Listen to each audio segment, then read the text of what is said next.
मोहतरम नाजरीन, अस्सलामु अलैकुम वरहमतुल्लाहि वबरकातुहू। नहमदुहु व नुसल्ली अला रसूलिहिल करीम। अस्सलातु वस्सलामु अलैका या रसूलल्लाह, अस्सलातु वस्सलामु अलैका या हबीबल्लाह।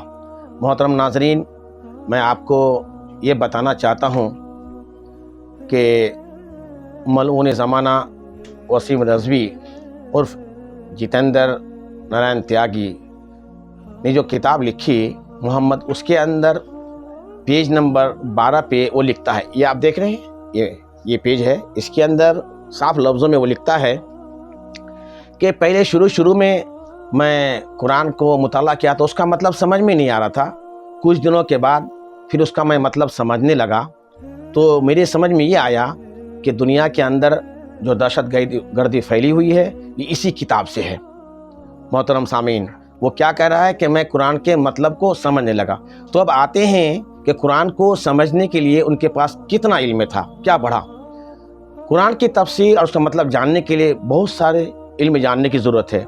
ऐसे इल्म लुगत है, इल्म नहू है, इल्म सर्फ है, इल्म बलागत है, इल्म फसाहत है, इल्म तारीख़ है, फ़िक़्ह है, हदीस है, उसूल हदीस है, और बिलखुसूस जो है ये कुरान समझने के लिए अरबी ज़बान में तो निहायत ही महारत होनी चाहिए। तो आइए देखते हैं कि वसीम रज़वी को अरबी में कितनी महारत है। आइए उसी किताब पेज नंबर 57 पे मैं आपको ले जाता हूँ। ये देख रहे हैं 57, वो लिखता है, यहाँ एक इबारत है आप देख रहे हैं, इसके अंदर लिखा है जवेरिया बिन हारिस। अब आइए, जवेरिया बिन हारिस वो लिखता है तो अरबी ज़बान में बेटी को बिन्त कहते हैं और बेटा को इब्न कहते हैं। तो उन्हें ये पता नहीं कि लड़की के लिए हमें बिन्त लिखना है या इब्न लिखना है। इकबाल की बेटी हमीदा, अगर कोई ये कहे कि इकबाल का बेटी हमीदा तो जहालत है। उसी तरह से अगर हम अंग्रेज़ी में चलते हैं तो अंग्रेज़ी में ये कहेंगे, सही अल्फाज ये है कि हमीदा डॉटर ऑफ इकबाल। अगर कोई ये कहे कि हमीदा सन ऑफ इकबाल तो उसकी जहालत वाज़िह है। तो उसी तरह से वसीम रज़वी को ये पता ही नहीं है कि अरबी में बिन्त का माना क्या होता है और इब्न का माना क्या होता है।